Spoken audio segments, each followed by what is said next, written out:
एक बार देवी पार्वती ने देवों के देव महादेव से पूछा, ऐसा क्यों है कि आप अजर हैं, अमर हैं, लेकिन मुझे हर जन्म के बाद नए स्वरूप में आकर फिर से बरसों तप के बाद आपको प्राप्त करना होता है। जब मुझे आपको पाना है तो मेरी तपस्या और इतनी कठिन परीक्षा क्यों? आपके कंठ में पड़ी नरमुंड माला और अमर होने के रहस्य क्या हैं?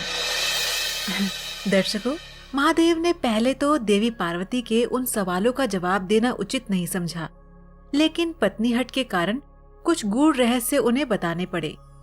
शिव महापुराण में मृत्यु से लेकर अजर अमर तक के कई प्रसंग हैं, जिनमें एक साधना से जुड़ी अमर कथा बड़ी रोचक है, जिसे भक्त जन अमरत्व की कथा के रूप में जानते हैं।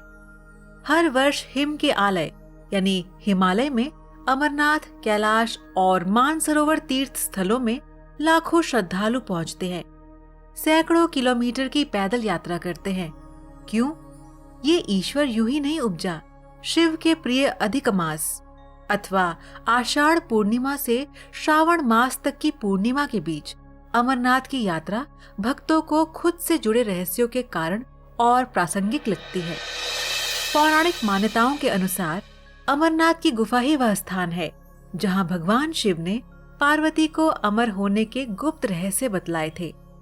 उस दौरान उन दो ज्योतियों के अलावा तीसरा वहां कोई प्राणी नहीं था, न महादेव का नंदी और ना ही उनका नाग, ना सिर पे गंगा और ना ही गणपति कार्तिकेय।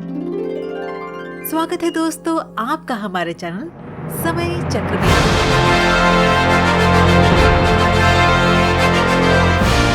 सबसे पहले नंदी को पहलगाम पर छोड़ा महादेव ने। गुप्त स्थान की तलाश में महादेव ने अपने वाहन नंदी को सबसे पहले छोड़ा। नंदी जिस जगह पर छूटा उसे ही पहलगाम कहा जाने लगा। दर्शकों, अमरनाथ यात्रा यहीं से शुरू होती है। यहाँ से थोड़ा आगे चलने पर शिवजी ने अपनी जटाओं से चंद्रमा को अलग कर दिया।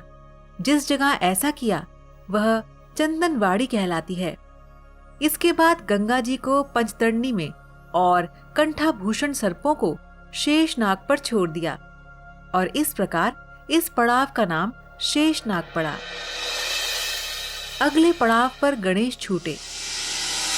अमरनाथ यात्रा में पहलगाम के बाद अगला पड़ाव है गणेश टॉप। मान्यता है कि इसी स्थान पर महादेव ने पुत्र गणेश को छोड़ा था। इस जगह को महागुणा का पर्वत भी कहते हैं। इसके बाद महादेव ने जहां पिस्सू नामक कीड़े को त्यागा वह जगह पिस्सू घाटी है और शुरू हुई शिव पार्वती की कथा। दर्शकों, इस प्रकार महादेव ने अपने पीछे जीवन दायिनी पांचों तत्वों को स्वयं से अलग कर दिया। इसके पश्चात पार्वती संग एक गुफा में महादेव ने प्रवेश किया। कोई और तीसरा प्राणी यानी कोई और व्यक्ति, पशु या पक्षी गुफा के अंदर घुसकर कथा को ना सुन सके, इसीलिए उन्होंने चारों ओर अग्नि प्रज्वलित कर दी थी और इसके बाद महादेव ने जीवन के गूढ़ रहस्य की कथा शुरू की थी। जब कथा सुनते सुनते सो गई पार्वती तो कबूतरों ने सुनी। कहा जाता है कि कथा सुनते सुनते देवी पार्वती को नींद आ गई थी और वे सो गईं और महादेव को ये पता नहीं चला। वे सुनाते रहे। ये कथा उस समय दो सफेद कबूतर सुन रहे थे और बीच बीच में गूंग गूंग की आवाज भी निकाल रहे थे। तो बस महादेव को लगा कि पार्वती उन्हें सुन रही हैं और बीच बीच में हुंकार भर रही हैं। चूंकि वैसे भी भोले अपने में मग्न थे तो सुनाने के अलावा ध्यान कबूतरों पर गया ही नहीं। वे कबूतर अमर हुए और अब गुफा में होते हैं उनके दर्शन। दोनों कबूतर सुनते रहे। जब कथा समाप्त होने पर महादेव का ध्यान पार्वती पर गया तो उन्हें पता चला कि वे तो सो रही हैं, तो कथा सुन कौन रहा था। तब उनकी दृष्टि उन दो कबूतरों पर पड़ी और महादेव को क्रोध आ गया। वही कबूतर का जोड़ा उनकी शरण में आ गया और बोला, भगवन, हमने आपसे अमर कथा सुनी है। यदि आप हमें मार देंगे तो ये कथा झूठी हो जाएगी। हमें पथ प्रदान करें। इस पर महादेव ने उन्हें वर दिया कि तुम सदैव इस स्थान पर शिव व पार्वती के प्रतीक चिन्ह में निवास करोगे और अंततः कबूतर का ये जोड़ा अमर हो गया और ये गुफा अमर कथा की साक्षी हो गई। दर्शकों, इस तरह इस स्थान का नाम अमरनाथ पड़ा। मान्यता है कि आज भी इन 2 कबूतरों के दर्शन भक्तों को होते हैं। अमरनाथ गुफा में ये भी प्रकृति का ही चमत्कार है कि शिव की पूजा वाले विशेष दिनों में बर्फ के शिवलिंग अपना आकार ले लेते हैं। यहाँ मौजूद शिवलिंग किसी आश्चर्य से कम नहीं है।